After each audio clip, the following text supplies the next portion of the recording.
Closed captioning of This Week in Northern California is made possible by the Fireman's Fund Foundation. With money pouring in from outside of the state, what is the role of third-party financing on races and campaigns this election? The stakes are high for education funding as the political battle intensifies over competing tax initiatives, Proposition 30 and 38. To label or not to label genetically modified food, Proposition 37 would make California the first state to require mandatory GMO labeling. Plus, the work of artist Doug Rickard, whose unique photography utilizes Google Street Views, and they shed light on communities not often seen. Coming up next.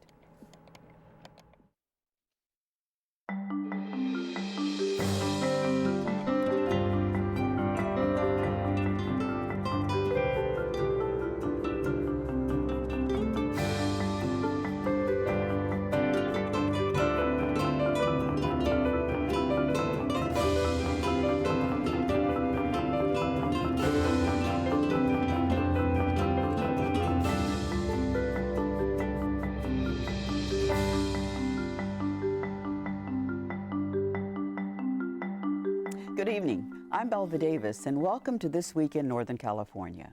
Joining me on our news panel tonight are Lisa Krieger, San Jose Mercury News science reporter, and Josh Richmond, Bay Area News Group regional political reporter, and Corey Cook, University of San Francisco political scientist. Corey, let's start with you. You teach this, you study this stuff. Tell us, what are we seeing that is so new this year? It's just, I think the sheer amount of money we're talking about is new. You had in September alone, both Governor Romney and President Obama raised more money, each individually, than the two candidates spent in the general election in 2004 combined. So the magnitude of what we're talking about from the presidential level, where we're talking about maybe $2 or $3 billion spent on a presidential election, down to the local races, it's just magnitudes increase over previous years. So give us the roots of this. Well, a lot of it's coming from outside groups, and that's what's sort of fascinating, is that our new campaign finance system encourages groups to spring up and spend money independent of the campaigns. And so you've got, this, for example, the American Crossroads, which is an organization started by Karl Rove, which is called a super PAC, which allows individuals to give unlimited sources of money to that organization for them to just run as many TV commercials as they want. But they also established a group called Crossroads GPS, which is a 501c4, a nonprofit dedicated to social welfare, which means they don't even have to disclose where the money comes from. And you see the proliferation of these groups. So we're talking about $500 million right now. Half a billion right now just from those organizations. Corey, people like that. Part of the motivation behind campaign finance reform was to prevent corruption and increase transparency. And that's not what's going on. That's not what's going on. Yeah. And the irony at the state level, there's this group called Americans for Responsible Leadership that just poured money into a state campaign. They're dedicated to actually transparency in government, and yet when they put in $11 million in a campaign ad, they immediately then don't disclose where they get their money from. What we've done in campaign finance is to say, if you give money to a candidate, then you might be corrupting them. And so we need to cap that and limit that. So in San Francisco, you can give a $500 contribution. For a congressional candidate, you can give $2,500. But that's limited, it's regulated, it must be disclosed, because that's where we said corruption can come into the system. But if you want to spend money on your own, and not give it to a candidate, the Supreme Court, essentially beginning in 1974, has said that's not corrupting the system. So you can spend as much as you want as long as it's not coordinated with a candidate. And the result of that is we have these really amazingly divisive ads that are run, but not run from the campaigns themselves, so they can distance themselves from it, but rather from these independent groups with these sort of odd names. But aren't these supposedly independent and non-coordinated groups often have some of the same staff members who had just worked in the campaign, sometimes working out of offices very proximate to the campaign. And sometimes using campaign footage that was just used by the campaign. And so the line between where it's coordinated or not is obviously a very gray one, but immediately when the campaign turns negative, the candidate can say, not only can I not ask them to take it off the air, it would be illegal to tell them that. So, I don't like the ad, but don't blame me, it wasn't mine, and I can't even, tell my former, staff to stop doing it because that would violate campaign finance law. Well, my inbox in the last few days have been just flooded with cries from one side or the other saying, so-and-so just gave another million or 10 million to so-and-so through this group that we can't find out anything about them. Right. This race was neck and neck before that money came. Right. And it's hard to assess the credibility of a group if you don't know who's funding it. Exactly right. So for voters use cues when they decide how to vote. They don't, as much as we might want, they don't actually study the ballot measures of the candidates and their positions.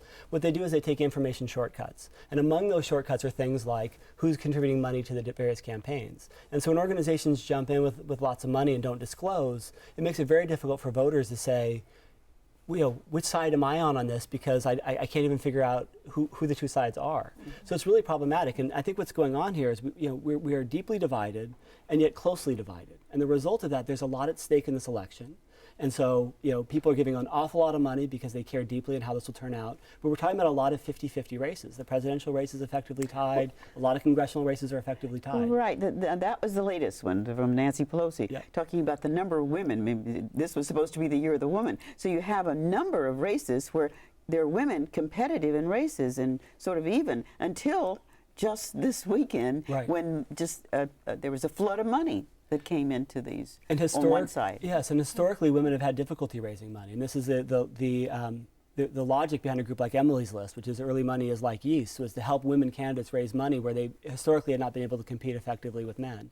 And so you see these flood of outside groups that can effectively write unlimited checks. I mean, these are, Shelley Adelson, for example, who gave $40 million of his own money into some of these super PACs. I mean, we're talking about huge amounts of money to impact these races. And it's now floated down to the supervisorial level in San Francisco. Tell us about that. It's amazing the amount. We were talking about the most expensive supervisorial race in San Francisco right now. It's a race featuring the incumbent Eric Marr against the challenger David Lee. A lot of people think it's the swing district in the Board of Supervisors. So a lot of interest and attention. And I think it got a lot of attention in the last week or so because the outside group supporting David Lee ran a odd campaign video that they put on YouTube to try to get some attention. I think we'll be able to see that now.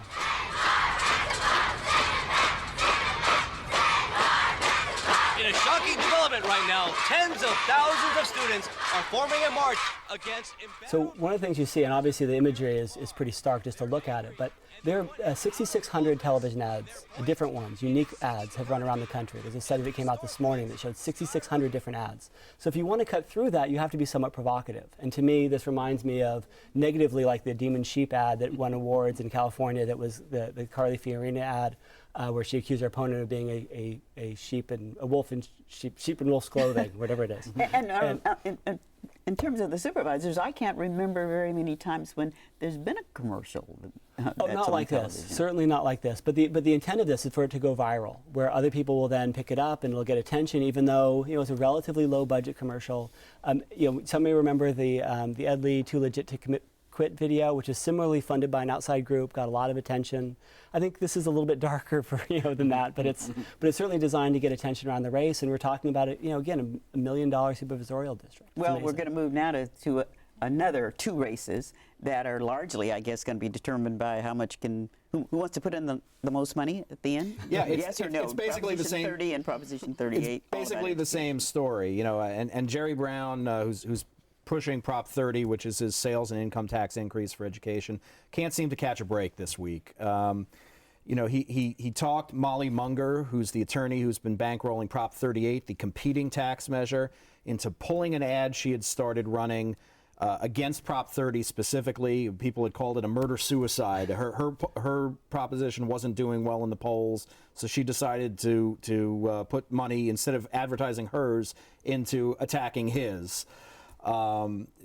Just almost as soon as he somehow prevailed upon them, or they decided to pull that ad off the air, $11 million shows up, both to fight Prop 30 and to advocate for Prop 32, which is widely seen as a measure to deprive unions of the main financing method that they have for political activity.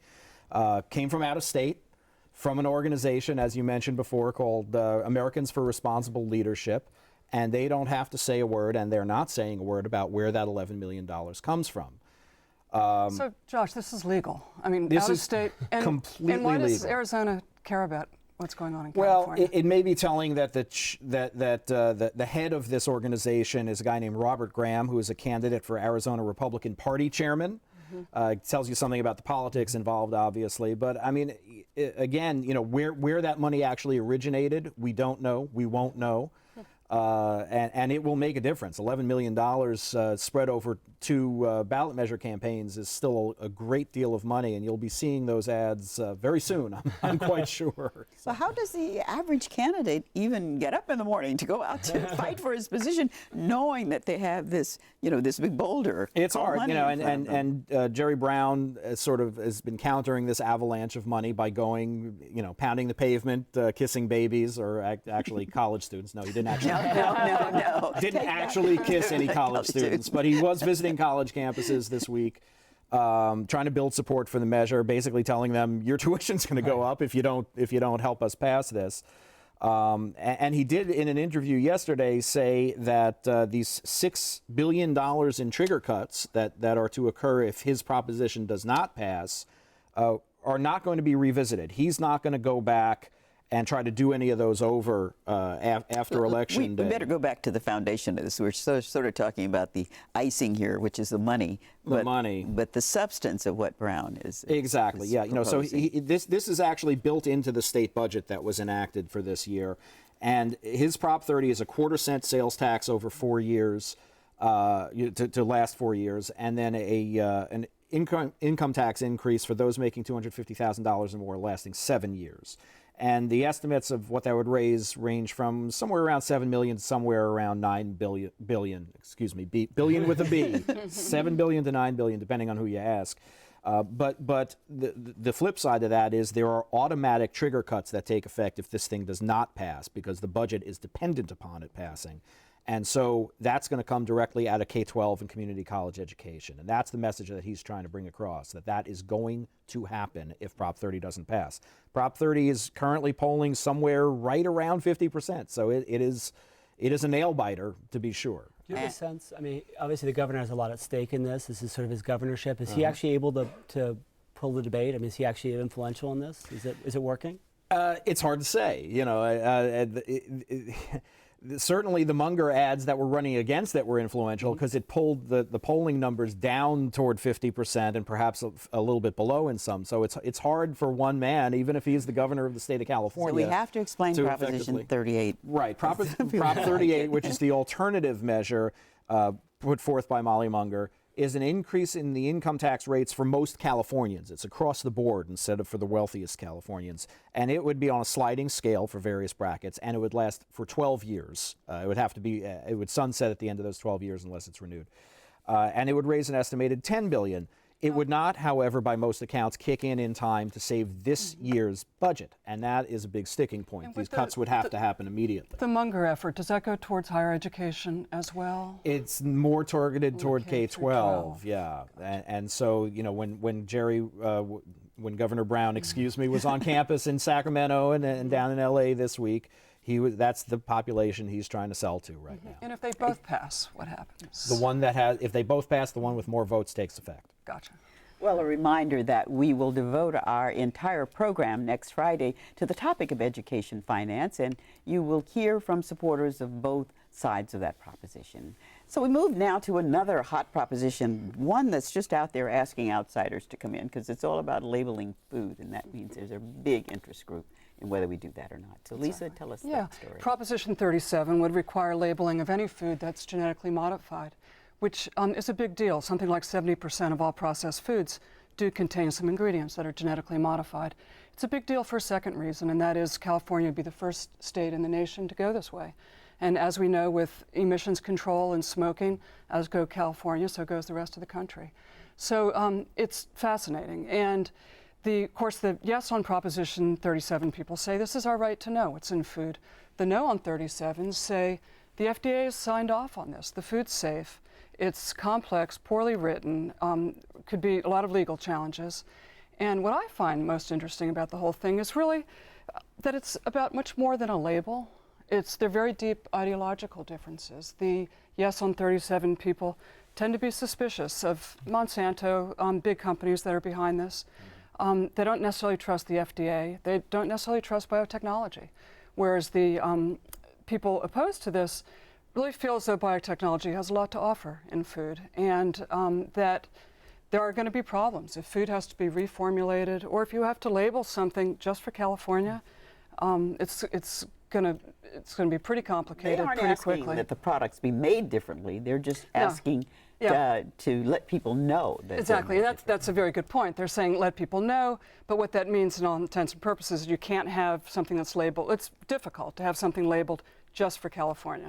I've heard, though, that there's some thought that rather than have to label it, some manufacturers would try to avoid GMO products in some of their foods, and thus that cost would eventually get passed along to consumers. That's a great point, Josh. I mean, this could play out any number of ways. It could be that people don't care, you know, and we could be surprised. So you could label it, and it makes no difference at all. It could mean that you label it, scares people away, and then in that scenario, they would want to reformulate, which means it's expensive. You know, if everything that's currently genetically modified, because soy is something like 93% or modified now, corn's in the 80%. If you start replacing all those with organics or non-GMOs, it could get expensive, which is why these two groups are very divergent on pretty much everything, and cost is one of them. If you're simply changing a label, that's $2 for the average household. Give us one example of what are they doing to well, say corn what does or genetically, grain. right? Yeah. You can do any number of things. You can make it resistant to drought. You can make it resistant to insects. You can make it tolerant to certain pesticides, which creates efficiencies in production. Genetic modification's been done throughout human history, right? It's been done in the fields, in the farms, through hybridization. The corn that we now eat, you know, it's 8 feet tall. It used to just be a grass, right? Our Black Angus and our Holstein, their ancestor is extinct now. So we've been manipulating products for a long time. What's different about this is it takes place in the lab, not in the farm, and it's very precise. It's very specific. You can insert a gene to create drought resistance or pesticide resistance. And the other thing that's different about it is that you can mix species, essentially. You can introduce a gene from a species that's very different than the gene you're inserting it into. And how you feel about that depends a whole lot as to where you stand and your level of suspicion as to how well regulated it is. So the money, any effect from money on this one? Right, a lot of advertising from the No on 37 camp predicting that there will be big time expenses down the road if this does pass. So something like $32 million, they're outspending 5 to 6 to 1. Yeah. So and then moved most the polls, recent, haven't they? exactly. So several weeks ago, 2 to 1 in favor of this. It's now 40% in favor, 40 opposed. It's getting a whole lot closer. So it's fascinating. And what this all means and what we see on our grocery shelves is something that will affect us all. Well, we know one thing is going to affect us, and that's the money that's being spent to do what it's supposed to do. Thank you, Lisa. In fact, Thank you. We're going now to take a little break from politics and shift to a new take on technology and art. Many of us use Google Street Views to essentially bring maps to life, but photographer Doug Rickard used it as a lens to view people and communities who often go unnoticed with compelling and sometimes controversial photographic images. Scott Schaefer has our report. Maybe you've seen it. Google's Street View car crossing America. Its detached mechanical eye recording every avenue, and sometimes capturing us in its glare. You could see it as cool or intrusive. Photographer Doug Rickard sees it as the makings of art. All of these lines, looking at the camera, this especially here with this sort of tilt forward of the head, it just embeds into it a certain sort of, I guess, almost like music in a way. From his home studio outside Sacramento, Rickard has traveled thousands of virtual miles, combing the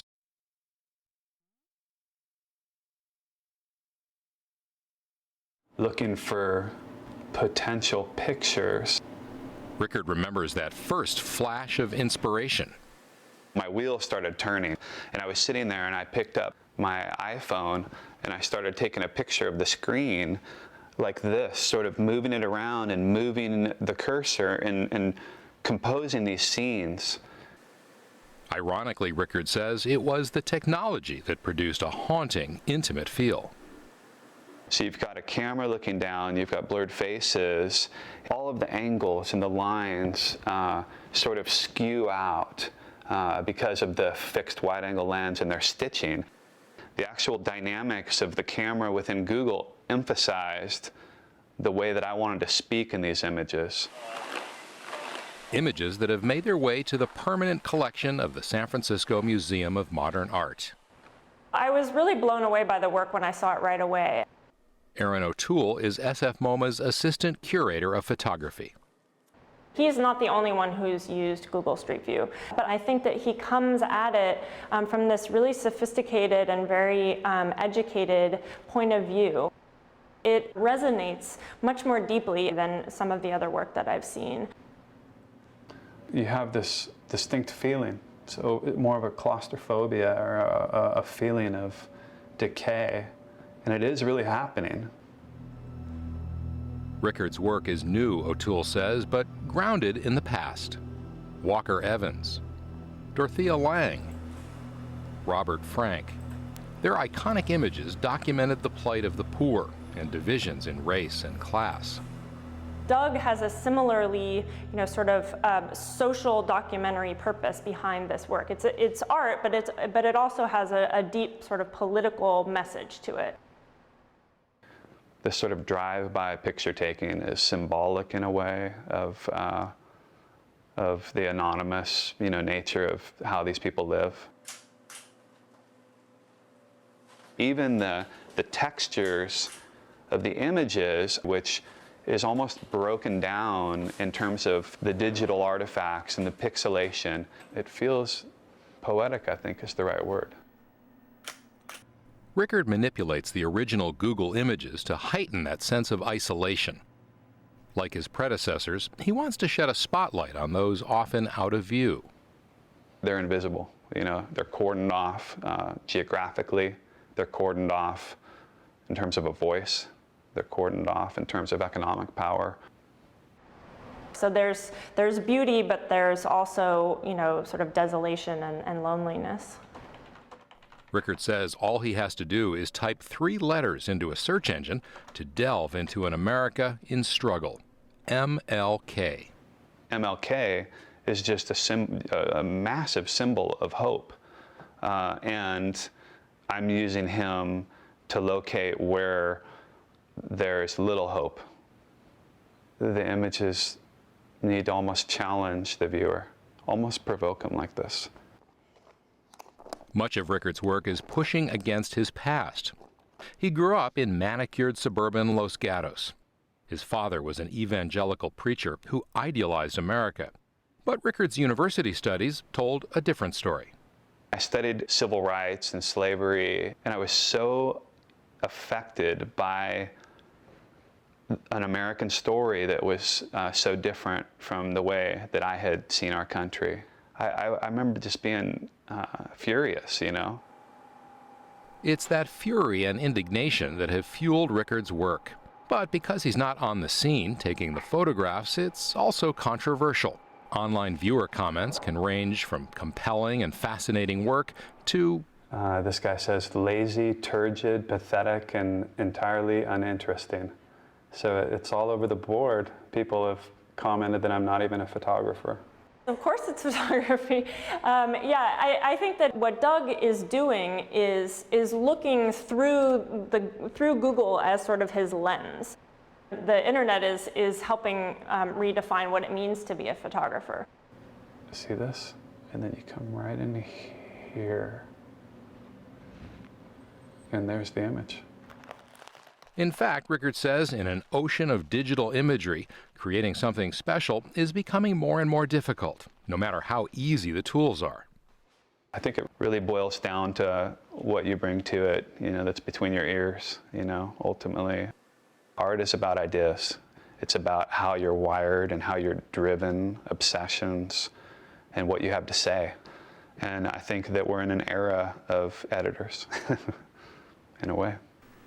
What started as an idea in Rickard's head in his home studio has spread to an ongoing international conversation. His collection, called A New American Picture, has moved beyond the Bay Area to the New York Museum of Modern Art, the Georges Pompidou Center in Paris, and as far away as Korea and Japan.